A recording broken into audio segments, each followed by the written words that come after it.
down that path. And so I've had it in my mind that whole time that still were those were still things that had to happen, a big membership site in the podcasting vein and lots of huge things there.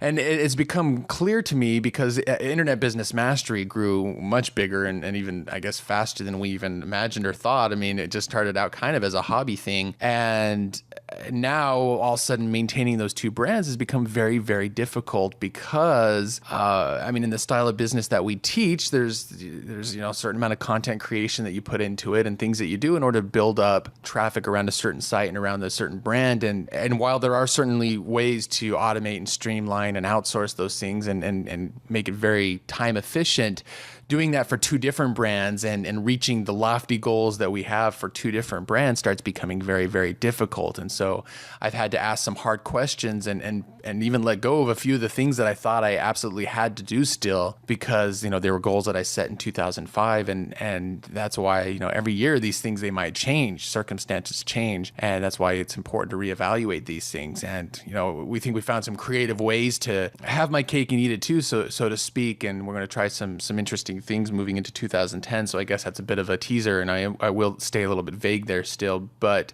when it comes to that podcasting brand, while I still plan to stay visible as a new media expert, it's going to be in a little bit of a different light and a little different capacity than what I thought I had planned. And so that, goes focus is a really important thing. And I know that's something that a lot of beginners struggle with because they've got 10 different ideas, and maybe it's because they're afraid of choosing the one that won't work out. So they figure, well, if I do 10, then I'll have a greater chance of one of them working out. And you just end up dividing your attention way too much, and you don't end up accomplishing anything that way. And so it's good to clean house once in a while on the ideas and the goals and the things that you set for yourself, and not stay so rigid and attached to things that you're not willing and able to be, fluid and adaptable at the same time as circumstances change. So anyway, I guess I just wanted to be a little more specific there, just because I did feel like I was being very vague in everything I was saying.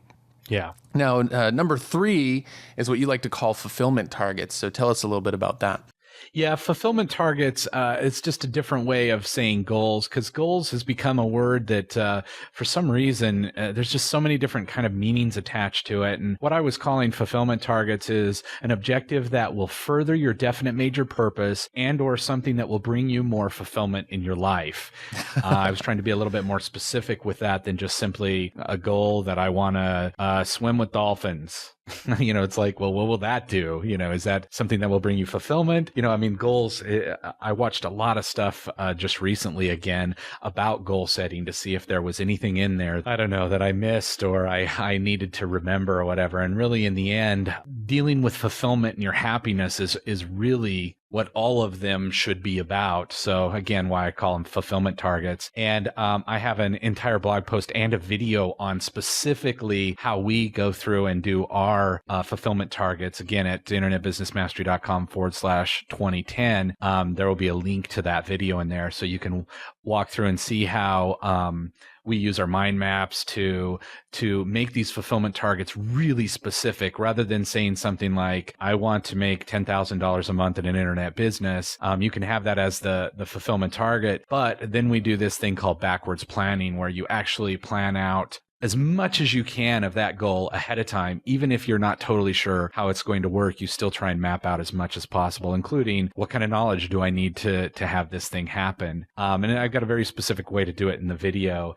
And the cool thing about fulfillment targets, and just recently, I had the 1-year kind of anniversary of moving to the beach here in San Diego, which had been something I'd wanted to do for many, many, many years. And believe me, working at a job in the middle of LA before I quit and did this internet business thing, I'd be sitting in my little kind of room cubicle thing that I had, working 12 hours a day, looking at computer screens all day. And I just constantly dreamed of, being able to live at the beach and having that kind of lifestyle in the sun all the time. And I realized that it wasn't until I made it a part of my fulfillment target that it actually finally happened. And there were very specific steps that had to happen for me to get that. And it also reminded me that literally whenever we're creating these fulfillment targets, we are absolutely designing the future. It's such a cool thing. I like these little, again, I've got a kind of dramatic side to me, why I like the movies and fantasy and imagination and stuff. But I really like the idea of being able to create the future to be exactly what you want it. I realized when I'd hit my 1-year anniversary that, about a year and a half before I moved to San Diego, it was on my fulfillment target chart. And I had very specific things I was going to do to make that happen. And then all of a sudden, I jumped to today and I actually was living it because I made it a very specific target to go after. So that's why we really want to suggest that you have these targets written down. You watch the video on how to actually make them happen because it's so important. And I guess the only thing I'll add to that is, are you designing the future? Are you creating the future? Or are you letting the future happen to you? And are you reacting to the present? Yeah. That's it. That's the other way to do it. React to the present. And there's a lot of things you can do to make that future happen. But as I think back to the past, to the things that have helped me create the present that I'm living, and that the things that I know will continue to help me create the future that I want, one of the things that consistently has been extremely, extremely important is finding the right relationships. And that's number 4. To have the best year ever in 2010 is make sure that you find and are constantly building and nurturing the kinds of relationships, not only for the lifestyle that you want, hanging out with the people who are, equally aspiring to the same kind of things that you are, and maybe spending less time with people who are just there to bring you down, being deliberate about who you spend your time with, but also going after those relationships that will be very important for your business. And that usually comes in the form in 3 different forms. And it's good you don't necessarily have to have all 3 of these, but if you can work all 3 of these, well, I think at some point you will have to have all 3 of these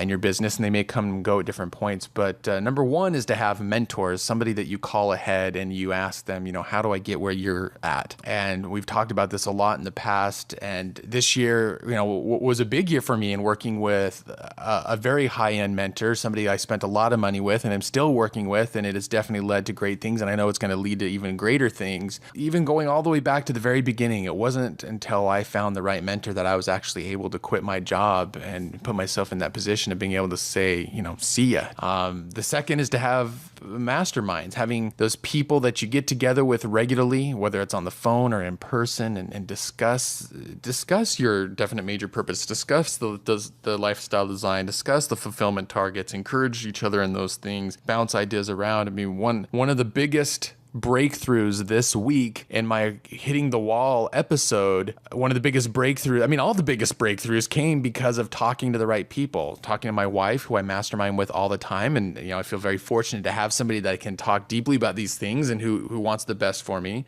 And I'm trying to actually schedule some time masterminding with his wife as well, since she's so good at it. She comes up with all the good ideas. I asked how much it would be to mastermind with her. And then it was, getting on the phone with Sterling, who's a business partner. And in a way, we have been each other's mastermind for several years now. And then also, one of the biggest points was in the middle of the week, a phone mastermind. And it turned out most of the people actually weren't able to make it. We were getting close to the holidays, a lot of people busy and traveling and things. But it was just me and one of our friends, a mutual friend of ours, George Tran, who is the original creator and founder of One Shopping Cart. And he started grilling me with the hard questions, questions that it was hard for me maybe to ask myself. I had asked myself, but then maybe I would kind of skirt away from those questions very quickly because they were difficult to think about.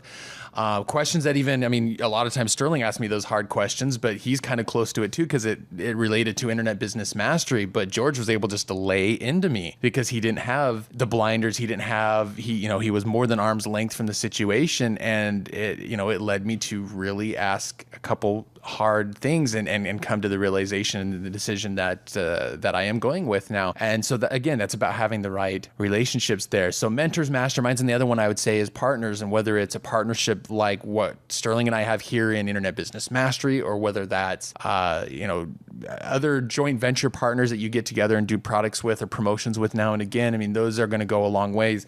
Even just this morning, this is after we'd already outlined this episode, but this comes to mind. Just this morning, I would say a strategic relationship, a strategic partner, somebody that I wasn't even like actively seeking anything from, but somebody that myself and us internet business